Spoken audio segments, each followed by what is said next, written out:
हम उन अधिकारों का इस्तेमाल करना अभी तक हमने नहीं सीखा। हमें उन अधिकारों का इस्तेमाल करना है, वो सबसे बड़ा अधिकार है। और अधिकार किसी को हवाले नहीं किया जाता, अधिकार किसी के सामने बेचा नहीं जाता है। वो प्रतिनिधित्व का अधिकार था जो आज आजादी के इतने वर्षों के बाद हमें हासिल है, और हम उसी अधिकार को लेकर के आगे बढ़ रहे हैं। और तमाम क्षेत्रों में हमारे लोग झंडा गाड़ रहे हैं, बुलंदी पर पहुंच रहे हैं, नई नई कहानियां लिखी जा रही है, नई नई बातें हो रही हैं। और आज इसीलिए ये जो प्रतिनिधित्व हम हासिल कर रहे हैं और इसको हासिल करने की दिशा में आगे बढ़ रहे हैं, तो इसको रोकने की पूरी कोशिश की जा रही है। और कहा जा रहा है कि अब राम राज चाहिए। कहा जा रहा है ना जी, आप लोगों को भी राम राज चाहिए? आप लोग चाहिए राम राज? क्यों नहीं चाहिए?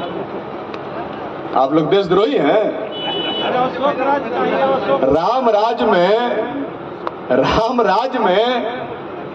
राम जी को तो गुरुकुल मिला, लेकिन सीता जी को नहीं मिला। सीता जी को शस्त्र का ज्ञान मिला, सीता जी को शास्त्र का ज्ञान मिला? नहीं मिला। तो ये कैसा रामराज है भाई? वो उस समय का रामराज होगा, बहुत अच्छा होगा, वो मुझे नहीं पता।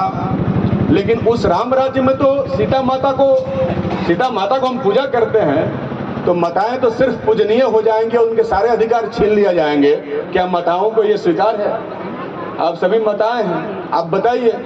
तो राम राज्य में सिर्फ पिता को पढ़ने का अधिकार है, माता को पढ़ने लिखने का अधिकार नहीं है। मैं तो सभी जातियों के स्त्रियों से पूछना चाहता हूँ, सभी जातियों की स्त्रियों से पूछना चाहता हूँ कि क्या वो चाहती है राम राज्य में अनपढ़ रहना?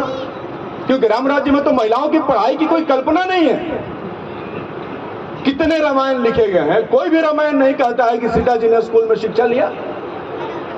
तो जहां सीता माता को शिक्षा ही नहीं दिया जाएगा, वो कौन काम का राम राज्य भाई? अभी का जो राज्य है, जिसको हमने बनाया, जिसके लिए भगत सिंह ने कुर्बानी दी, जिसके लिए गांधी ने लड़ा, जिसके लिए चंद्रशेखर आजाद शहीद हुए, जिसके लिए डॉक्टर अंबेडकर ने अपना पूरा जीवन लगा दिया, इस राज्य से बेहतर न पहले कोई राज्य था, न ही पहले कोई राज्य होने वाला था। सबसे बेहतर राज्य ये हमारा, जिसको हमने हासिल किया है कुर्बानियों की बदौलत। इस राज को स्थापित रखना है, लोकतंत्र को स्थापित रखना है, संविधान को स्थापित रखना है।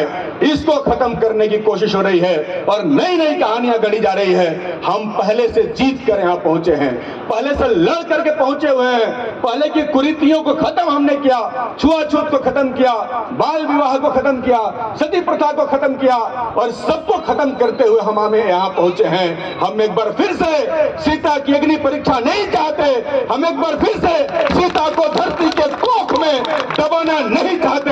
हम सीता को उसका अधिकार दिलाना चाहते हैं, हम सीता को जेट का पायलट बनाना चाहते हैं, हम सीता को ट्रेन का ड्राइवर बनाना चाहते हैं, हम सीता को सीमा पर लड़ने के काबिल बनाना चाहते हैं, हम सीता को IAS और IPS बनाना चाहते हैं, हम सीता को देश का प्रधानमंत्री और राष्ट्रपति बनाना चाहते हैं। हमें ये मुल्क चाहिए जहां हमारी सीता आगे बढ़े उसको पूरा प्रतिनिधित्व से हासिल हो।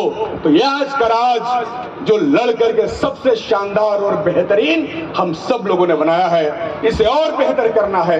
अभी भी जो सामंतवादी अवशेष है उसको खत्म करना है, अभी भी जो जुल्म और अत्याचार है उसे खत्म करना है। हमें ऐसा आसमां, ऐसा जमीन चाहिए जहां सबको जीने का अधिकार हो, जहां सबको पढ़ने और लिखने का अधिकार हो। आज कारपोरेट का राज स्थापित हो गया, प्राइवेट स्कूलों का जाल फैल गया, प्राइवेट अस्पतालों का जाल फैल गया। गरीब शिक्षा के बिना महरूम है, गरीब स्वास्थ्य के अभाव में दम तोड़ रहा है। हम रोज देखते हैं अस्पतालों के बाहर पैसे के अभाव में तड़प तड़प के मरते हुए गरीब मरीजों को।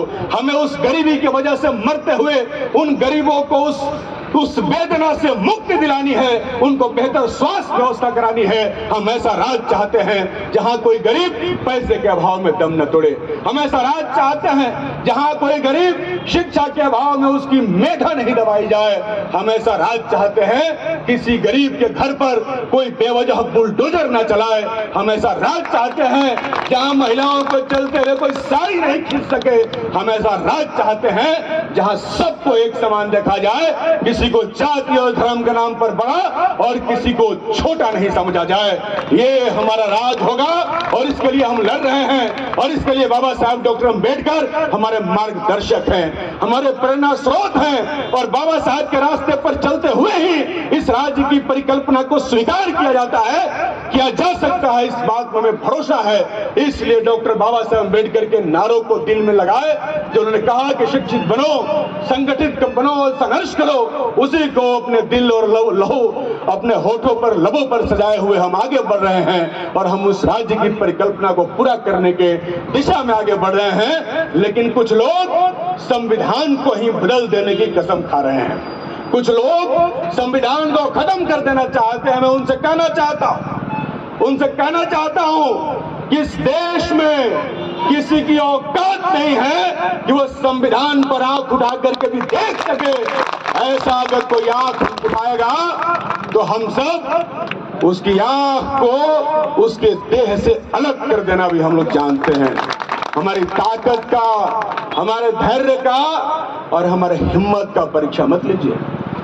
हम जानते हैं दो हाथ करना, इसलिए संविधान को बदलने की बात करने वाले से निपटना भी हम ठीक से जानते हैं। इसलिए संविधान सुरक्षित रहेगा, लोकतंत्र सुरक्षित रहेगा।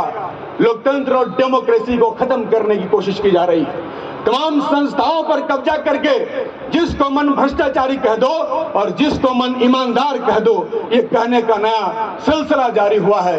हमें लड़ना है अपने लोकतांत्रिक संस्थाओं को बचाने के लिए, जिसको हमारे लोगों ने बनाया उसका दुरुपयोग होने से बचाना है। हमें एक बेहतर भारत की दिशा में आगे बढ़ना है। हमें अपने अधिकारों के लिए संघर्ष करना है। इन्हीं बातों के साथ, बाबा साहब के उन्हीं नारों के साथ कि खूब पढ़िए और खूब लड़िए। जब तक पढ़िएगा नहीं, संगठित होइएगा और जब तक लड़िएगा नहीं, तब तक आपको अधिकार नहीं मिलने वाला है। तो हम लोग पढ़ते रहेंगे और लड़ते रहेंगे। इन्हीं बातों के साथ मैं अपनी बात को समाप्त करता हूं। बाबा साहब डॉक्टर अम्बेडकर को हार्दिक श्रद्धांजलि। इनकलाब जिंदाबाद।